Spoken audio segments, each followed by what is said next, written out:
भारत बंद किसी राजनीतिक दल द्वारा नहीं बुलाया गया है। ये समाज की आवाज़ है, क्योंकि जब समाज रहेगा तब राजनीति रहेगी। और आप देखिएगा जिस प्रकार से 2 अप्रैल 2018 को हम लोगों ने दलित समाज जब उतरा था ज़मीन पर, तो क्या हालात हुए थे आपने देखा था। प्रियांशु जी, ये तो एक बहुत ही हास्यास्पद बात है जो मुझे नहीं पता कि सुप्रीम कोर्ट के किस जज ने कही है, मगर कही है। तो उसके लिए एक टिप्पणी मैंने कहीं सुनी थी कि क्रीम हो तब तो लेयर बनाएंगे। आप एग्जाम्पल देखिए जिस तरीके से जब माननीय अखिलेश जी जब 2017 में सत्ता से हटे तो उनका घर गंगा जल से धुला गया। सुप्रीम कोर्ट द्वारा एससी एसटी वर्ग में आरक्षण के वर्गीकरण, साथ ही एससी एसटी वर्ग में जो क्रीमी लेयर है उसे लागू किए जाने की बात को लेकर देश के विभिन्न दलित संगठन 21 अगस्त को भारत बंद का आह्वान कर रहे हैं। साथ ही वो सड़कों पर उतरकर भारत बंद के आह्वान करने के साथ ही विरोध प्रदर्शन करेंगे। और इसमें आपको बता दें कि देश के विभिन्न दलित संगठनों सहित आजाद समाज पार्टी काशीराम के साथ बहुजन समाज पार्टी के भी पदाधिकारी हिस्सा लेंगे। हमारे साथ बात करने के लिए मौजूद हैं आजाद समाज पार्टी काशीराम के प्रदेश उपाध्यक्ष सौरभ किशोर जी। तो सौरभ जी, बताइए कि 21 अगस्त जो भारत बंद का आह्वान आप लोगों ने किया है, जिसमें देश के विभिन्न संगठन भी लामबंद हो गए हैं, क्या आपकी मांग है और विरोध प्रदर्शन में क्या कुछ करने की आप लोगों ने प्लान किया है? जी प्रियांशु जी, पहले तो आपका बहुत बहुत शुक्रिया, अपने चैनल पे, प्रतिष्ठित चैनल पे आपने साक्षात्कार के लिए बुलाया। मैं बताता चलूँ कि 1 अगस्त 2024 को माननीय सुप्रीम कोर्ट के द्वारा एक आदेश पारित हुआ जिसमें उसने टिप्पणी करी कि अनुसूचित जाति और अनुसूचित जनजाति एससी एसटी वर्ग का जो आरक्षण संविधान प्रदत्त आरक्षण है उसमें अब वर्गीकरण की ज़रूरत आन पड़ी है। उनकी ये रीडिंग थी कि बहुत सा एक बड़ा तबका है जो इस आरक्षण से वंचित है, इसके लाभ से वंचित है।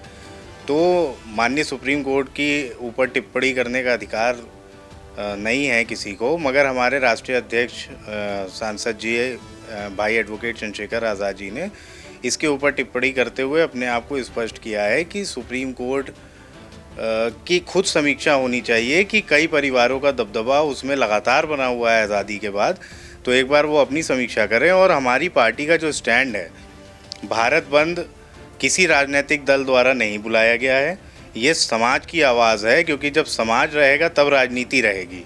तो दलित समाज के द्वारा जो आह्वान किया गया उसका आज़ाद समाज पार्टी पूर्ण रूप से समर्थन करती है।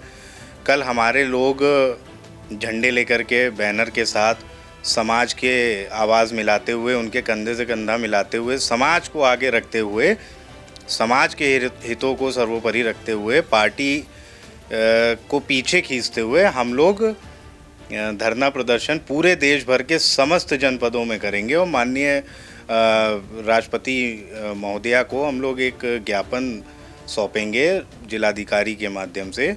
और आप देखिएगा जिस प्रकार से 2 अप्रैल 2018 को हम लोगों ने दलित समाज जब उतरा था ज़मीन पर, तो क्या हालात हुए थे आपने देखा था। मगर वो चीज़ें ना हों, इस वजह से हम लोग पूरी तरीके से शांतिपूर्ण धरना प्रदर्शन है, शांतिपूर्ण तरीके से ज्ञापन सौंपा जाएगा, संवैधानिक तरीके से अपनी बात रखी जाएगी और देश के लोगों को सोचने पे मजबूर करेंगे कि जिस समाज को हज़ारों सालों से वंचित रखा गया है, पानी पीने के लिए भी बाबा साहब को जहाँ पे संघर्ष करना पड़ा, आज कुछ मात्र 2% की सरकारी नौकरियाँ हैं हमारे देश में। उस 2% में भी मात्र 15% सेंट्रल गवर्नमेंट की नौकरियों में और 7.5% एसटी के लिए और 15% शेड्यूल कास्ट के लिए रिजर्व है। तो एक बहुत छोटा सा एक हिस्से का भी छोटा हिस्सा जो लिया जा रहा है, संविधान के द्वारा मिल रहा है, उसमें अब वर्गीकरण की बात करके समाज को ही आपस में लड़ाया जा रहा है। एक तरीके से तस्वीर ये पेश करने की कोशिश करी जा रही है कि कुछ जातियां जो हैं, कुछ बिरादरियां हैं, इसमें उसी ने पूरा का पूरा लाभ लिया है और बाकी जातियों को इन लोगों ने वंचित रखा है। बल्कि इसके उलट प्रियांशु जी, मैं आपको बताऊं कि अगर सर्वे कराया जाए, आज इस देश में राज्य की सरकारों में और केंद्र की सरकारों में लाखों पद रिक्त हैं जो अनुसूचित जाति और जनजाति के हैं, और समय के साथ उनको एनएफएस दिखा करके उनको ज़ीरो कर दिया जाता है। फिर वो उस वर्ग से जा कर के जनरल कैटेगरी में जा कर के वहाँ पे चली जाती हैं। तो पहले क्या, हमारी पार्टी की ये कल के लिए एक बहुत महत्वपूर्ण मांग है कि पहले समीक्षा कराइए कि कितना रिजर्वेशन है, कितनी रिज़र्व सीटें हैं, उसके अकॉर्डिंग कितने रिज़र्व कैंडिडेट हैं जो नौकरी कर रहे हैं, पहले उनकी कराइए। और हमारी एक मांग है कि जो बैकलॉग निकल करके आएगा, जो लाखों की संख्या में है, आप उसमें पहले जो भी आपको करना है आप उसमें पहले भर करके दिखाइए। जिन तबकों की बात कर रहे हैं, हमारे नेता ने स्पष्ट कहा है कि आप मंशा जाहिर करिए, आप करिए, हर हाल में हम आपके साथ हैं। मगर समाज में ये द्वेष हम लोगों के रहते, आज़ाद समाज पार्टी भीम आर्मी के रहते, माननीय चंद्रशेखर आज़ाद जी के रहते, समाज में ये द्वेष हम लोग पैदा नहीं होने देंगे। सौरभ किशोर जी जानकारी चाहेंगे, जो सुप्रीम कोर्ट ने एक बात कही है कि क्रीमी लेयर लागू करेंगे आरक्षण में या आरक्षण में वर्गीकरण करेंगे, इससे क्या असर पड़ने वाला है और ये आरक्षण की बात से इसमें नुकसान क्या होगा SC ST वर्ग का? प्रियांशु जी, ये तो एक बहुत ही हास्यास्पद बात है जो मुझे नहीं पता कि सुप्रीम कोर्ट के किस जज ने कही है, मगर कही है। तो उसके लिए एक टिप्पणी मैंने कहीं सुनी थी कि क्रीम हो तब तो लेयर बनाएंगे। अनुसूचित जाति जनजाति में क्रीम है कहाँ पर? आप कुछ एक आध हज़ार परिवार, कुछ परिवारों को जो लाभ मिला होगा अभी तक के आरक्षण से, और उसमें भी आप अच्छा, एक चीज़ और बड़ी हास्यास्पद है, EWS जो रिजर्वेशन है उसकी जो लिमिट है, क्रीमी लेयर जिसको बोला जाएगा, 8 लाख है। बैकवर्ड की जो OBC है उसकी 5 लाख। तो हमें लग रहा है कि जब शेड्यूल कास्ट में अगर इनकी मंशा रही तो ये कहिए 2 ही लाख कर दें। तो 8 लाख वाला EWS वाला जो है वो गरीब है, 8 लाख वाला गरीब है, और बैकवर्ड में 5 लाख वाला अमीर है, और 6 लाख रुपए वाला 5 लाख वाला ही गरीब है और 6 लाख वाला अमीर हो जाता है। तो आप ये बताइए, जब मार्केट में हम लोग निकलते हैं कोई सामान खरीदने, दूध, ब्रेड, कुछ भी, तो क्या EWS के तहत जो व्यक्ति आता है उसको वो सामान ज़्यादा पैसे का मिलता है कि या बैकवर्ड का जो जाता है सस्ते का मिलता है? रेट सेम है। तो ये जो कैटेगराइजेशन किया है लिमिट का, एक तो यही फ्लॉड है पूरी तरीके से। और शेड्यूल ट्राइब में सबसे पहली चीज़ है जो रिजर्वेशन एक आर्थिक मुक्ति का आंदोलन नहीं है, ये सामाजिक गैर बराबरी के विरोध में उत्पन्न हुई जो चीज़ें थी, उसके विरोध में बाबा साहब ने एक व्यवस्था बनाई थी। तो ये एक एकदम अलग तरीके का मामला है, क्रीमी लेयर का कोई मामला बनता नहीं है यहाँ पर। और इसके उलट जब माननीय चंद्रशेखर आज़ाद जी ने बहुत पुरजोर तरीके से संसद में आवाज़ उठाई अपनी कि आप बात करते हो 2% में हमको लड़ा रहे हो, उन्होंने आवाज़ उठाई, हक उठाया कि 98% जो प्राइवेट सेक्टर है उसमें अब हम हक लेकर के रहेंगे। तो कहीं ना कहीं जब माननीय चंद्रशेखर आज़ाद जी ने जब ये आवाज़ उठाई वहाँ पर, तब जो है संघी सोच के लोगों के अंदर खलबली मची कि अब ये उस डोमेन में खेलने जा रहा है जिसकी कभी किसी ने कल्पना नहीं करी थी।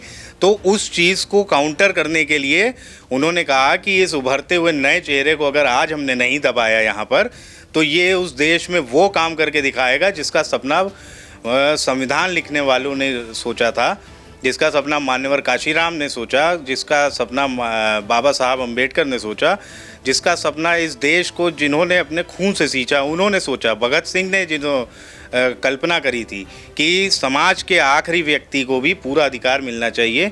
जब ये आवाज़ उठने लगी संसद में और उसका समर्थन आने लगा, आप मीडिया वालों ने एक बहुत पॉजिटिव रोल इधर अख्तियार किया है, बहुत अच्छा आपने दिखाया एक एक चीज़।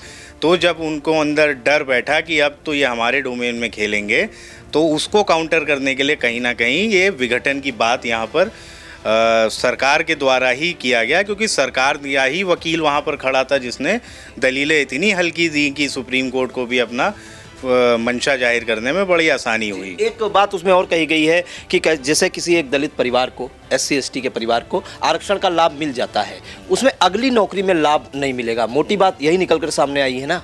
तो ये तो जिन जज साहब ने कहा है, अगर उनका बैकग्राउंड भी चेक करेंगे तो कहीं ना कहीं उनके दादाजी भी कहीं जज थे, उनके पिताजी भी जज होंगे और उनको भी जज मिला। तो ये स्टैंड उन्हीं की बातों में स्टैंड नहीं कर रहा है कि जब कॉलेजियम सिस्टम के माध्यम से उनको लगातार बेनिफिट मिल रहा है उस चीज़ का। तो वही हमारे राष्ट्रीय अध्यक्ष जी ने कहा कि क्या अगर कोई एक चीफ मिनिस्टर एक बार बन जाता है तो क्या उसको किसी भी तरीके का लाभ मिलना बंद हो जाएगा? आप एग्जाम्पल देखिए, जिस तरीके से जब माननीय अखिलेश जी की जब 2017 में सत्ता से हटे तो उनका घर गंगा जल से धुला गया। आप लोगों ने भी दिखाया, अखबारों में आया, और ये दर्द उनके कहीं झलकता है। और बहन जी जो उत्तर प्रदेश की 4 बार मुख्यमंत्री बनी है, वो आज भी दलित हैं। उनको यही कहा जाता है कि दलित मुख्यमंत्री। तो जब इस देश से, जैसा नरेश अग्रवाल जी कहते आए कि जाति है कि जाति नहीं, तो इस देश में पहले जाति पे प्रहार ना करके उस जाति से जो कुछ सक्षम लोग निकल करके आते हैं, तो उन्हीं को काउंटर करने के लिए इस तरीके से वक्तव्य दिए जाते हैं कि जो एक बार पा गया दोबारा नहीं पाएगा। इसका औचित्य क्या है? पहले अपने गिरेबान में झांकें जो लोग ऐसी बातें करते हैं कि उनकी बुनियाद क्या है। इस प्रकार का कोई मामला नहीं बनता है। और ये बहुत ही एक, जो कहते हैं कि एक बहुत सूक्ष्म, एक बहुत शिथिल वो क्या कहते हैं, ज्ञान के तहत ये बातें बोली जाती हैं। और सिर्फ मंशा है कि किसी प्रकार से जो दलित समाज में एक नई यूनिटी बन रही है, माननीय चंद्रशेखर आज़ाद जी के पीछे जो एक पूरा का पूरा दलित समाज लामबंद हुआ, जो नगीना में आपने देखा, वहाँ पे गौतम समाज, चमार जाटव समाज से लेकर के वाल्मीकि समाज और अन्य जितने भी दलित समाज के वहाँ पे थे, 100% उन्होंने वोट किया। मुस्लिम समाज भाई के साथ 100% निकल करके आया। तो ये जो एक नई यूनिटी इस देश में बन रही है दलित मुस्लिम कॉम्बिनेशन की, इससे कहीं ना कहीं पार्टियाँ घबरा गई हैं, ग्राफ से घबरा गई हैं। और इनको रोकने के लिए सिर्फ और सिर्फ ध्यान भटकाने के लिए अब उत्तर प्रदेश में उपचुनाव चल रहे हैं। 10 सीटों पे आज़ाद समाज पार्टी लड़ रही है और बहुत मजबूती से चुनाव लड़ रही है।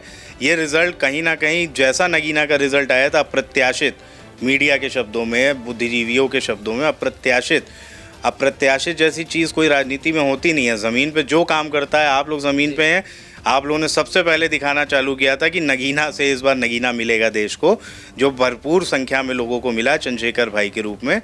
और जब 10 सीटों पे तैयारी हम लोगों की बहुत तेज़ी से चालू हो गई, उसी में विघ्न डालने के लिए, एक बड़े मूवमेंट को रोकने के लिए, पथ भ्रष्ट करने के लिए, उस पर रोड ब्लॉक लगाने के लिए इस तरीके के फैसले सरकार समय समय पे लेती आएगी। मगर अब हम लोग वो पुराने वाले नहीं रहे, हम लोग भी नए हैं। सब शिक्षित हैं हमारी पार्टी में, ऊपर से नीचे आप देखेंगे कोई इंजीनियर है, डॉक्टर है, वकील हैं, और अच्छे वाले। अच्छे संकेत है, तो ये बहुत अच्छे संकेत हैं। हम लोग कहीं से भी विचलित नहीं हुए। आप देखिए, कल ही चंद्रशेखर आज़ाद जी ने जब कॉल करी कि हम लोग भारत बंद का समर्थन करेंगे, सब चीज़ें देखने के बाद, तो उसके बाद इस पूरे मूवमेंट में एक नया जोश आ गया है। आज शासन प्रशासन में अलग तरीके से एक वो पूरी मैकेनिज़्म तैयार कर रहे हैं। फ़ोन आ रहे हैं हम लोगों को LIU से लेके कप्तान साहब का, DM साहब के ऑफिस से। तो ये दिखाता है कि इस समय जनता क्या चाहती है। दलित समाज भाई के साथ पूरी तरीके से एकजुट है, उसमें किसी भी बिरादरी का कोई प्रश्न नहीं है, क्योंकि चंद्रशेखर भाई कभी बिरादरी की बात नहीं करते हैं। वो हमेशा बहुजन समाज की बात करते हैं, गरीब लोगों की बात करते हैं, महिलाओं की बात करते हैं, सताए हुए लोगों की बात करते हैं। वो कभी भी उन्होंने अपनी जाति पे भी कहीं भी अहंकार नहीं किया। तो ये सरकारी तंत्र, सरकारी फैसले किसी की उड़ान को रोक नहीं पाएंगे। आप देखिएगा, कल 21 तारीख को हम लोग बहुत मजबूत संख्या में सीतापुर, और माननीय राष्ट्रीय अध्यक्ष जी के निर्देश पे सीनियर साथियों को कुछ अच्छे ज़िलों में लगाया गया है, जिसमें एक सीतापुर ज़िला है जहां पे मुझे जिम्मेदारी मिली है कल के लिए।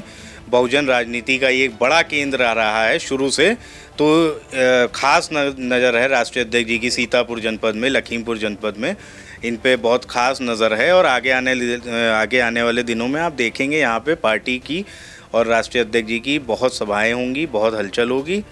और 21 तारीख का समर्थन दे करके चंद्रशेखर आज़ाद जी ने ये संदेश दे दिया है कि अत्याचार, अन्याय के खिलाफ वो हमेशा खड़े हैं, पहले भी खड़े थे, आज भी खड़े हैं और आगे भी खड़े रहेंगे। जी, कल 21 अगस्त अगर ये भारत बंद का आप लोगों ने आह्वान किया है, इसके बाद भी अगर ये फैसला वापस नहीं होता है, फिर आगे की क्या रणनीति रहेगी? हाँ, ये हमारे पहले चरण का एक विरोध है जो 21 अगस्त 2024 को हम लोग कर रहे हैं, शांतिपूर्ण तरीके से धरना प्रदर्शन, पैदल मार्च, और उसके बाद ज्ञापन सौंपेंगे। फिर दूसरे चरण में 11 सितंबर 2024 को हम लोगों ने दिल्ली में एक बड़ा आह्वान किया है, बड़ी रैली हम लोग करेंगे दिल्ली में इसी मुद्दे को लेकर के।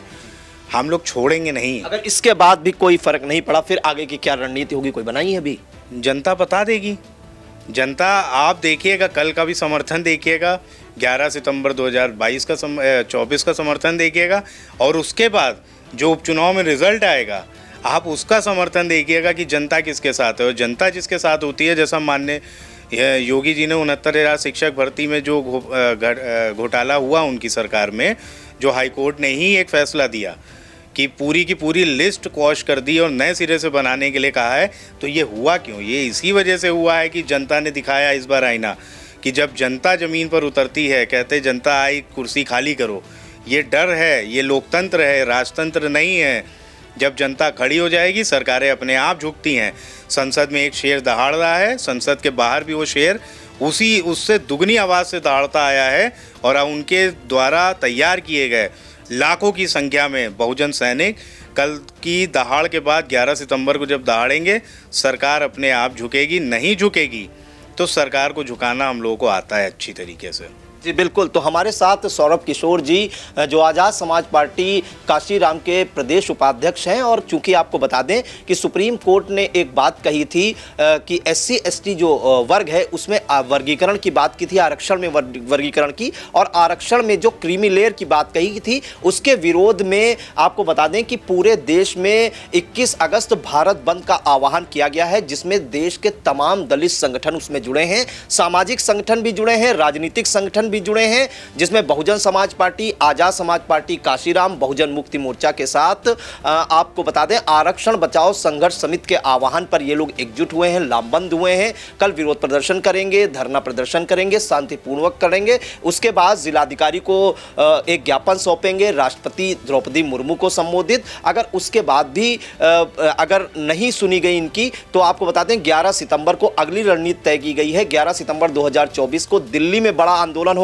और उसके बाद भी अगर नहीं कोई फर्क पड़ा या इस आदेश को वापस नहीं लिया गया तो आगे बड़े आंदोलन की चेतावनी दी है। तो सौरभ किशोर जी ने अपनी राय रखी इस मामले पर, और इन्हें सीतापुर की जिम्मेदारी सौंपी गई है। अब देखना होगा कि इसमें कितना बड़ा व्यापक असर पड़ता है, क्योंकि देश में बहुतायत की संख्या में दलित समाज के लोग हैं। वो जो आरक्षण में वर्गीकरण की बात कही गई है उसके विरोध में भारत बंद का आह्वान किया है। अब देखना होगा कि इस मामले में सुप्रीम कोर्ट का अगला स्टैंड क्या रहता है और सरकार का अगला स्टैंड क्या रहता है। सीतापुर से कैमरा पर्सन हसन गोगा के साथ प्रियांशु मिश्रा, आई इंडिया।